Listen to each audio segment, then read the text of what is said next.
Assalamualaikum warahmatullahi wabarakatuh. Pada kesempatan kita kali ini saya akan sedikit mengupas ya tentang fenomena sekarang yang banyak marak di konten-konten, bahkan ada buku-buku yang mengkaji tentang itu. Yaitu tentang apa? Tentang Sabdo Palon. Siapakah itu Sabdo Palon dan Noyo Genggong itu? Apakah dia satu orang atau dua orang? Nanti kita bicarakan itu, dan katanya itu nagih janji gitu ya. Tapi ya di sini saya akan membahas cerita ini lewat satu literasi yang nanti coba kita kupas ya sedikit demi sedikit ya. Pada kesempatan kali ini untuk mempersingkat saja ya, pendahuluan dalam mengupas dalam sebuah buku serat atau suluk ataupun babat itu, kalau kita tidak tahu kapan serat itu, kapan babat itu ada, itu kita juga sedikit ini, karena dalam bahasa sejarah itu biasanya itu ya seperti itulah, kekuasaan mendominasi di zaman itu.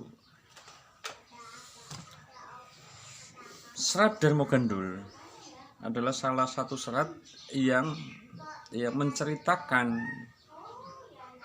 sejarah mulai dari masa Demak, masa Pajang, masa Mataram gitu ya. Ya sebetulnya kisahnya itu kisah dalam kisah. Buku ini sebetulnya tidak tahu siapa yang menulis, tapi buku ini ada yang mengatakan ini Kondo Buwono. Kondo Buwono itu nama lain dari Kanjeng Sunan. Tapi buku ini itu dikutip lagi, bukan dikutip lagi, ditulis kembali itu dari babonya yang disimpan oleh Ki Tondonegoro, Raden Tumenggung Ki Tondonegoro, Gusti Raden Tumenggung Tondonegoro, pada masa Surakarta. Ini sudah Surakarta. Jadi kisahnya itu seorang guru namanya Kalamadi ya, yang bercerita kepada muridnya yaitu Raden Budi Soekardi ya, dan punokawannya atau cantreknya yang bernama Darmo Gandul. Ini sebenarnya kadangkala itu dalam sebuah buku itu, kadang orang Jawa itu lebih banyak memakai bahasa sanepan, kiasan, perumpamaan. Jadi kalau misalnya seperti dalam bahasa Indonesia itu ada istilah fable, cerita yang dianalogikan dengan cerita lain gitu ya. Kalau dalam fable itu kan kayak gitu, kehidupan misalnya kehidupan hewan kemudian dianalogikan ke kehidupan manusia, sehingga sebetulnya itu kiasan ya. Untuk apa? Untuk menyamarkan tokoh aslinya. Siapakah itu Kalamadi ya. Kemudian siapakah itu Budi Soekardi, kemudian siapakah itu Darmo Gandul. Ini pun sebetulnya ini masih, kalau dalam wilayah orang-orang akademisi, ini masih dalam ya bukan perdebatan ya bahan kajian. Di babat awal itu menceritakan bagaimana seorang murid kepada gurunya bertanya tentang ilmu, kemudian sampai dia menceritakan tentang sejarahnya Mojopahit, kemudian sejarahnya Demak, kemudian bahkan ada kisah-kisah seperti apa Sunan Benang ya, di sini ditulis Sunan Benang itu, Sunan Bonang itu yang bertemu dengan Buto Lacono ya, itu. Kemudian ada juga yang ini ya, kisah tadi apa itu percakapan antara Kanjeng Sunan Kalijogo, kemudian Brawijaya V ya, dan Sabdo Palon.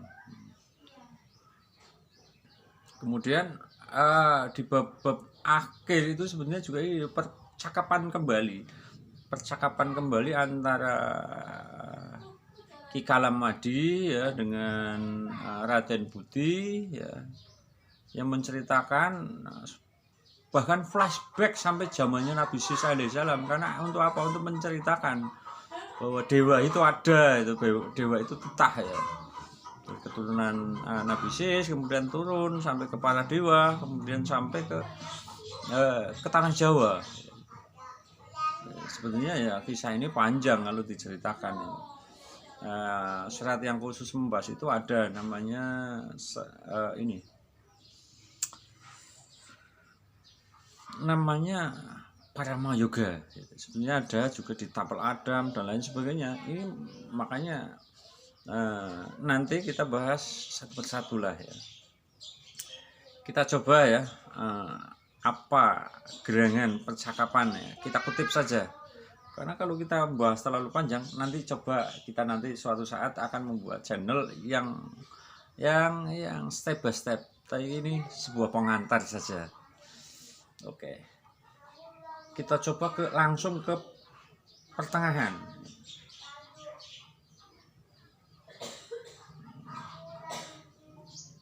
Oke, Prabu Jimbun ini udah percakapan antar Jimbun itu Raden Patah ya. Nih, kalau di sini ditulis Jimbun. Makanya ada istilah Jimbun, Jinggan, ini yang merepotkan. Oke.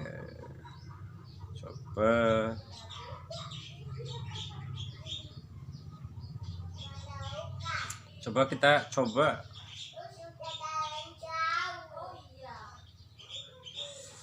lampahe Sang Prabu Brawijaya wis tekan ing Blambangan. Sarane wis kraos payah, banjur kendel ana ing sapinggiring beji. Ing wektu iku penggalih Sang Prabu peteng banget, dene sing marak ana ngarsane mung kekasih loro yaiku Naya Genggong lan Sabdo Palon. Abdi loro mau tansah geguyon lan padha mikir kahananing kelakon kang mentas dilakoni. Ora ana antara suwe kesarusawane Sunan Kalijaga banjur ngabekti sumungkem padane Sang Prabu. Jadi ini ketika Brawijaya itu berjalan ke arah Blambangan dengan Sabdo Palon. Kemudian di situ datanglah seorang Sunan, yaitu Sunan Kalijaga. Ini sebenarnya ini bahasa diplomasi. Jadi kenapa kok bukan Jimbun? Yang nanti kok sebenarnya sudah ada percakapan itu, tapi ini sebuah langkah diplomasi untuk apa ya? Lebih damai lagi. Kemudian kita lanjut kembali ya. Sang Prabu banjur ndangu marang Sunan Kalijaga. Sahid, kowe tekan ana Sahid, kowe teko ana apa? Apa perlune nututi aku? Sunan Kalijaga matur. Sowan kula punika kautus putra Paduka. Madosi panjenengan Paduka.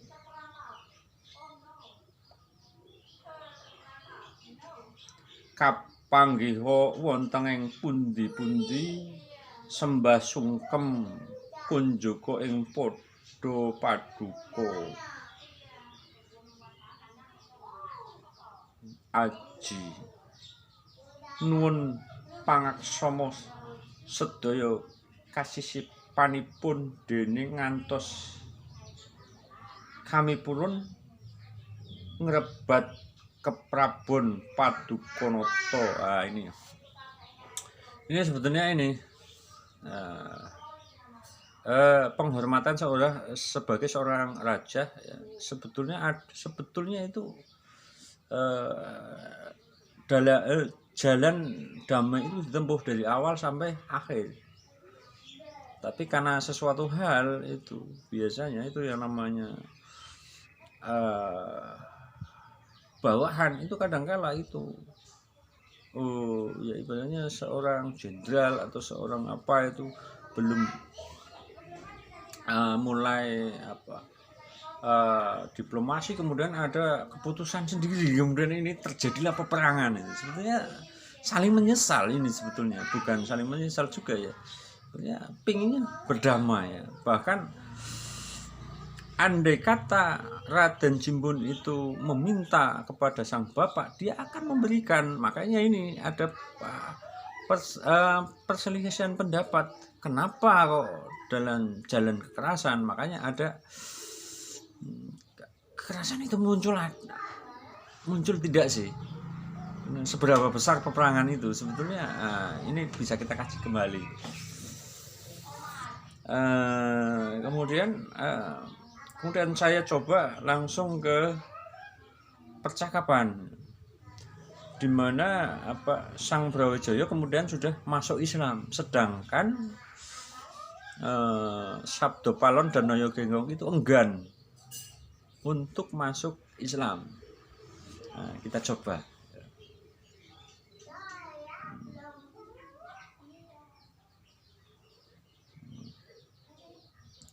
Oke.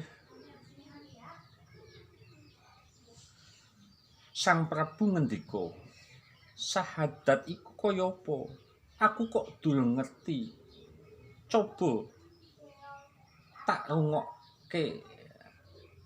Ini kemudian dijawab oleh Sang Sunan.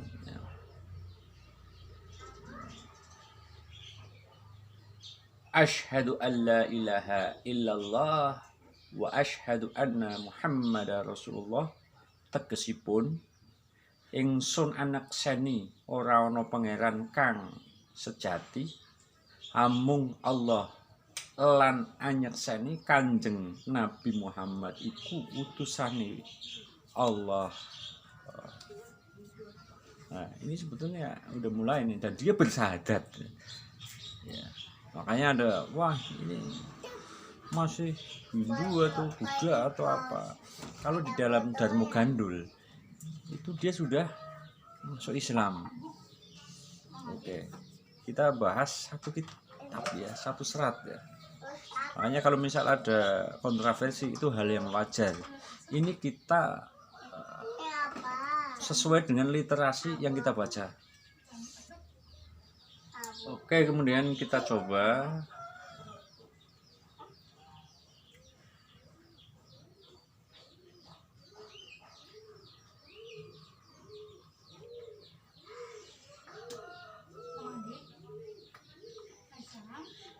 ini antara Jawata dan ini. Oke, terus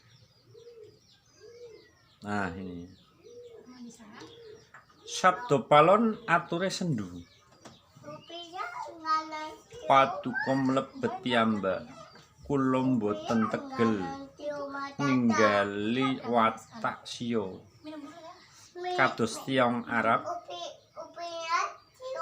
Siya punika tegese ngukum Tursya dhateng raga menawi kula santun agami saestu damel kapiran kamuksan kula.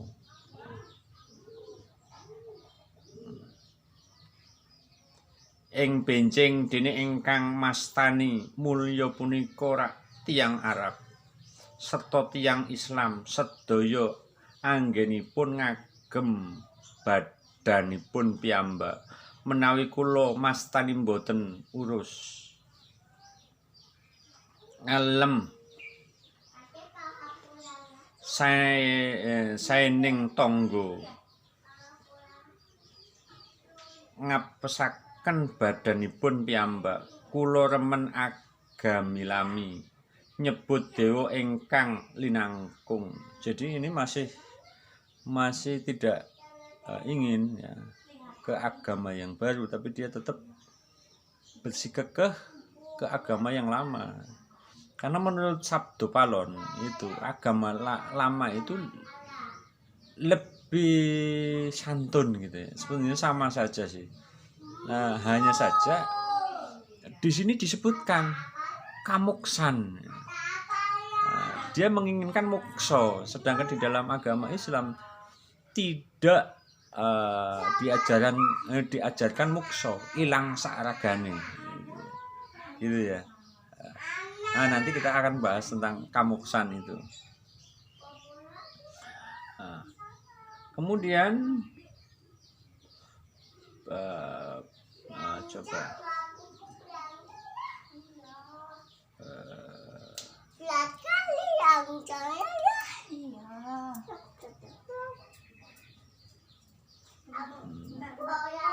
Dia menerangkan tentang jagat, tentang dewa, tentang budi, hawa, ya, dan lain sebagainya yang berkaitan dengan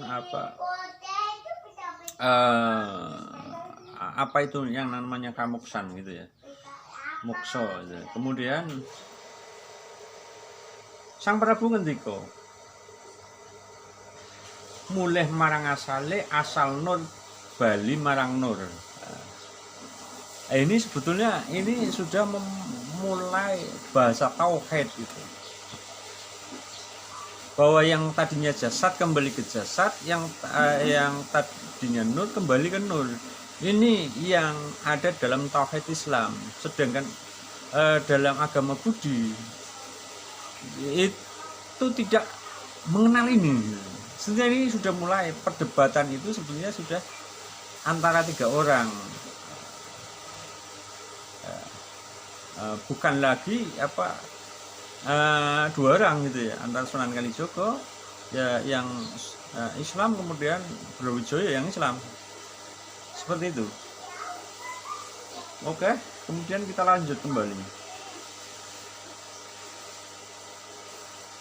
Coba kita cegat ya, asal suwung aku bali menyang suwung menika aku durung maujud ya durung ana apa-apa dadi patiku iya mangkono. Nah, ini sudah ada. Makanya ini namanya kalau di dalam pewayangan namanya sangkan paraning dumadi gitu ya. Oke, kemudian kemudian dijawab oleh Sabdo Palon.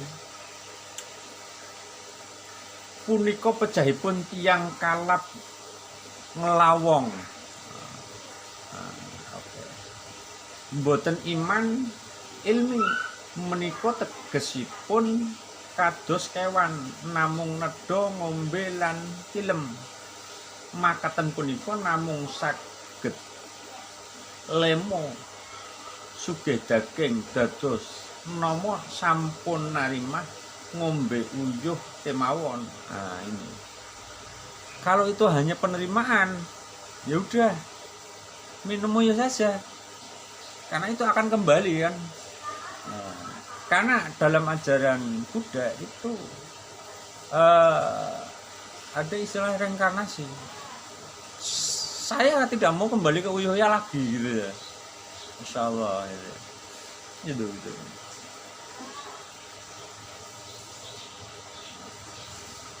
Kemudian Sang Prabu menjawab, aku nunggoni makaman kubur yen wis luluh dadi lebu. Ini sebenarnya bahwa antara bahwa Islam itu dikubur gitu ya. Dan kemudian menunggu masa hari pembalasan. Ini sebetulnya itu ajaran-ajaran yang sudah meresap pada Brawijaya, bahkan dia sendiri itu berargumen dengan Sabdo Palon itu sendiri, gitu ya.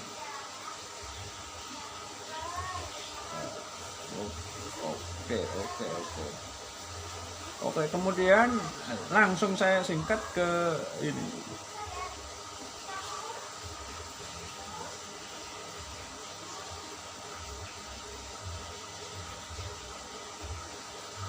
Bla bla bla bla bla bla sampai itu air ya di Banyuwangi itu ya, itu air bacin atau baseng gitu ya. Dan saya akan jadikan dia wangi. Kemudian coba Sunan Kali jadikan dia basang kembali. Ini sebetulnya juga sama. Kenapa Kanjeng Sunan Kali juga itu tidak mau untuk membuat banyu itu, air itu kemudian basang kembali? Nggak mungkin. Sesuatu yang baik itu dijadikan tidak baik. Kalau sudah baik ya sudah. Makanya di sini itu ibaratnya seperti dalam Al-Quran itu lakum dinukum waliyadin, itu di sini diterapkan. Menurutmu baik ya monggo, kalau saya seperti ini ya monggo, karena ini bahasa kias. Kalau itu baik ya sudah. Dalam artian yang namanya hidayah itu tidak memaksa. Ini di sini sebetulnya.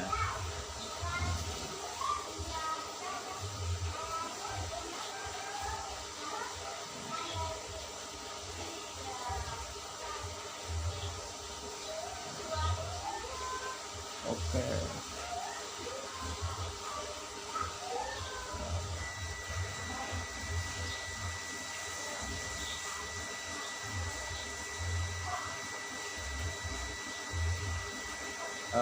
Setelah percakapan panjang itu ya bla bla bla bla bla bla bla bla,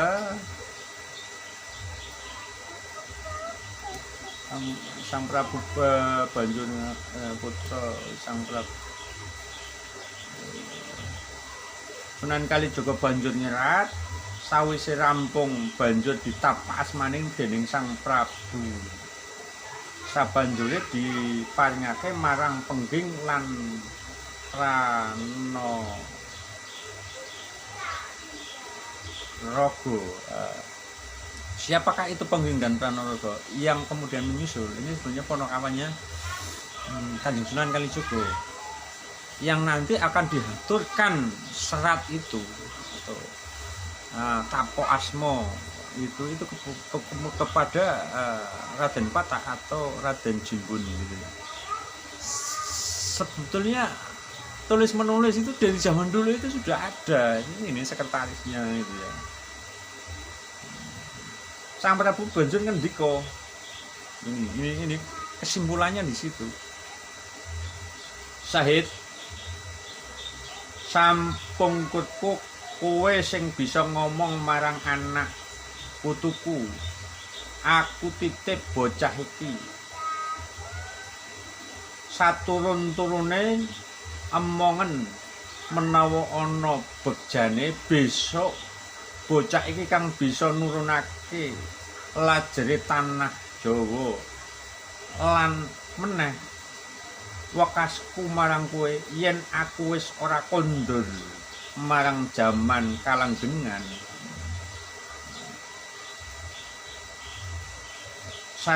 Sarekno ing Majapahit saklor wetane Sagaran.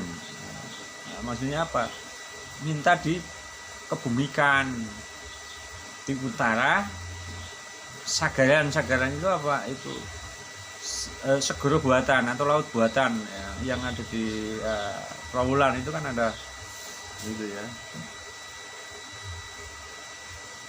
Ini mungkin kalau saya nanti akan meninggal itu ini wasiat sebetulnya, tapi kenyataannya seperti apa nanti kita bahas kembali.